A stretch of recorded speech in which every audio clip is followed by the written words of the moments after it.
Hey everybody, it's Barney with Raw Customs Designs. So, I got another cross brace for underneath the tranny going across the car to replace the one you saw in the last video that had a big old rotted hole in it. So this one's surface only, looks like. I'm going to be grinding down. You can see where I've already started. I'm trying to get it all cleaned up so that I can paint it. And then once I get the exhaust, I'll put this in and the exhaust in, or if this gets done before the exhaust gets here, that's fine.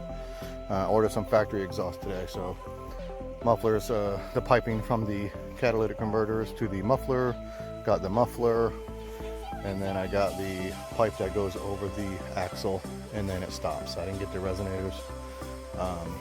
Have no interest in those whatsoever. So stay tuned. I'll show you what this looks like when it's done. And thanks for watching. Remember, Raw Custom Designs, Twitter, Instagram, YouTube, Facebook. And this is for the 96 Impala SS. Thanks for tuning in, guys. See you next time.